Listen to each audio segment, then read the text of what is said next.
Buenos días, jóvenes. En esta ocasión vamos a hablar sobre los instrumentos de medición.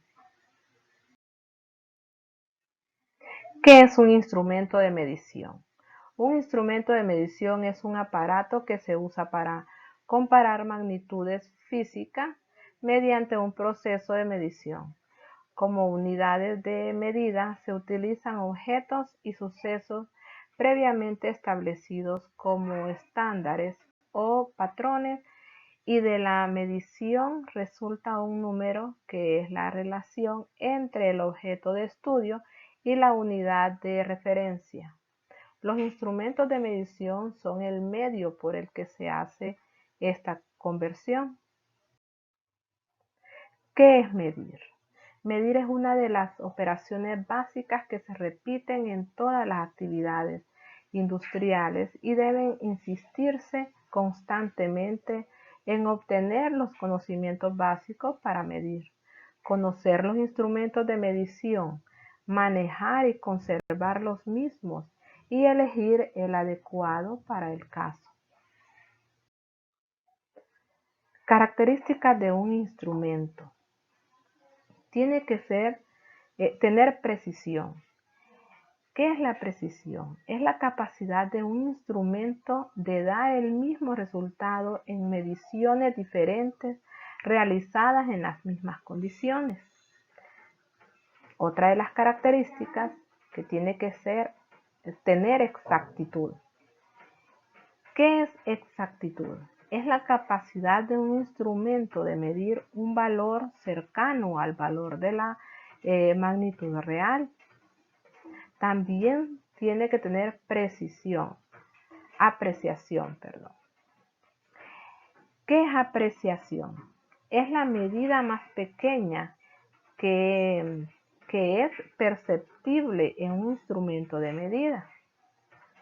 También tiene que tener sensibilidad, que es la relación de desplazamiento entre el indicador de la medida y la medida real.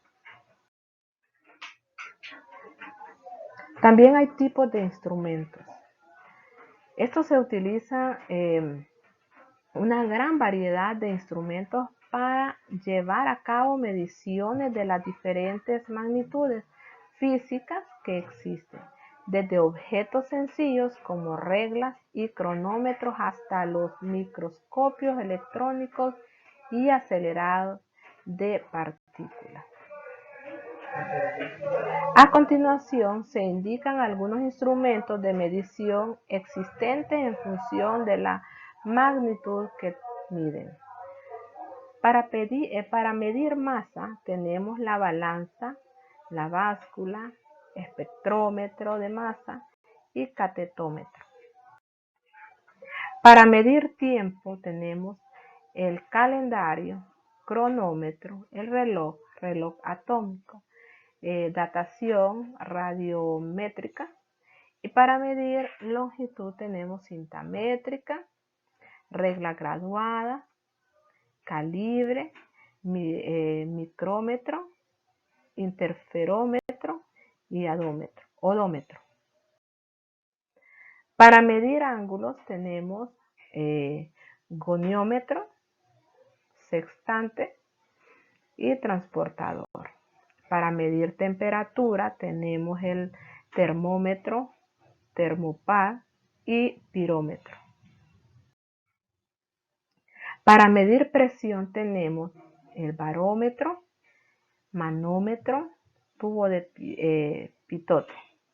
Y para medir velocidad tenemos velocímetro, anemómetro, que este es utilizado para medir la velocidad del viento.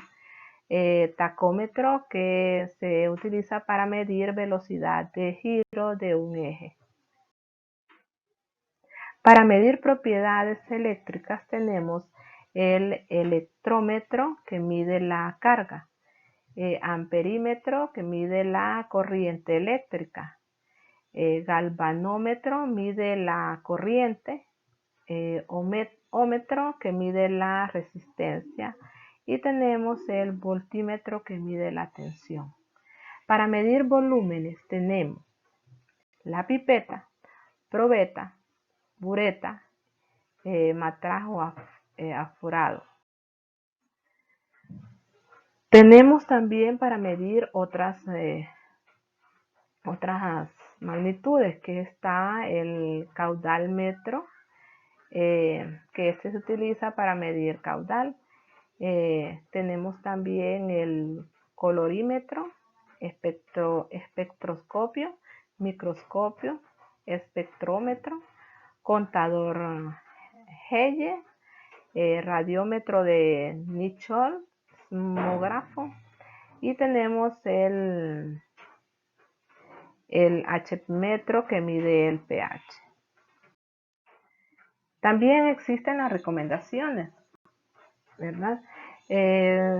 Bueno, en esto se recomienda empezar con mediciones sencillas de poca precisión hasta llegar a aquellos que requieran mayor exactitud.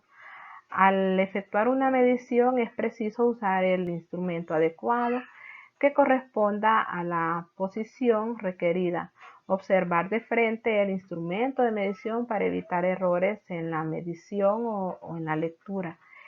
Previamente debe limpiarse la superficie del material sobre el cual se va a verificar la medición, así como el instrumento de medición. En algunos instrumentos de medición se debe tener cuidado con la presión que se ejerce en ellos. Nunca debe forjarse ni golpearse un instrumento de medición. No se debe medir piezas en movimiento. Los instrumentos de medición deben mantenerse separados de las herramientas de operación, o sea, martillos, cinceles, así como limpiarlos con aceite o con grasas nuevas antes de guardarlo. En cada una de las presentaciones de las diapositivas, ustedes van a ver ejemplos de cada uno de estos, ¿verdad? Para que vayan haciendo énfasis en lo que es enriquecer, el contenido que van a ir escribiendo en su cuaderno. Con todo esto, ¿verdad? Ya tienen el material preciso para que realicen la tarea. Gracias por su atención y los espero ver pronto.